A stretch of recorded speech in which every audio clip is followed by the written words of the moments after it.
नमस्कार, मी पंजाब डक. आज आहे 13 मे 2026. तर राज्यातल्या सर्व शेतकऱ्याला सांगू इच्छितो की राज्यामध्ये आज 13 तारखेला 13 मेला राज्यात बऱ्याच ठिकाणी पश्चिम महाराष्ट्राकडे पावसाला सुरुवात होणार आहे, म्हणून हा अंदाज लक्षात घ्यायचा. मग तो सांगायचं झालं तर पाऊस तुम्हाला एक सांगू इच्छितो.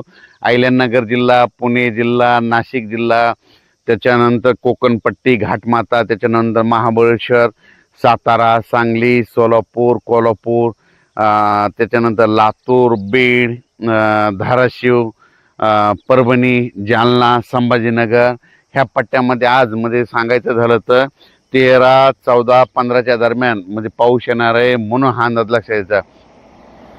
ज्यांची हळद असेल तर तुम्ही काय करा की तुमची हळद ह्या 3 दिवसामध्ये झाकून ठेवा, कारण की राज्यामध्ये सांगायचं झालं तर आता आज देखील पाहू शकता. मी पैठणला जाताना या ठिकाणी पाऊस पडलेला आहे.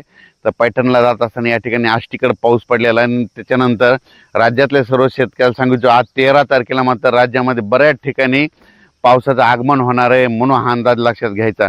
हे पाऊस तुम्हाला सांगू इच्छितो की आजचा पाऊस मग पुण्याकडे पडणार आहे, नाशिककडे देखील आहे, अहिल्यानगर भागात देखील आहे, अकोले, जुन्नर, सिन्नर, त्याच्यानंतर कोकणपट्टीकडे आहे, कोकण घाटमाथ्यावर जरा जास्त पाऊस पडणार आहे, सातारा, सांगली, सोलापूर, कोल्हापूर, पुणे ह्या पट्ट्यात देखील चांगला पाऊस पडणार आहे, म्हणून हा अंदाज लक्षात. आज बऱ्याच ठिकाणी जवळजवळ सांगायचं झालं तर आज 13, 14 आणि 15 तारखेपर्यंत राज्यामध्ये पश्चिम महाराष्ट्राकडे जरा जास्त पावसाचा असणार आहे.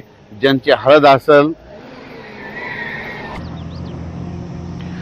हळद असेल, कांदा असेल तर तुम्ही काय करा, आज दुपारपर्यंत झाकून घ्या. दुपारनंतर राज्यामध्ये बऱ्याच ठिकाणी पश्चिम महाराष्ट्राकडे पावसाला सुरुवात होणार आहे, म्हणून हा अंदाज लक्षात घ्यायचा.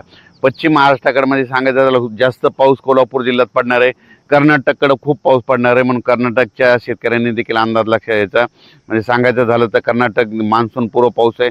आणि सगळ्यात महत्त्वाचं, शेतकऱ्यांना शेतीचे कामे करून घ्या. आजच्यानं 24 दिवस पाऊस राहिलेला आहे, कंप्लीट 5, 6, 7 जूनच्या दरम्यान मान्सूनचा पाऊस येणार आहे. मान्सून जवळ फक्त मान्सूनचा पाऊस यायला 24 दिवस राहिलेत, म्हणून शेतकऱ्यांनी शेतीचे कामे करून घ्यावी, म्हणून हे देखील लक्षात द्यायचं.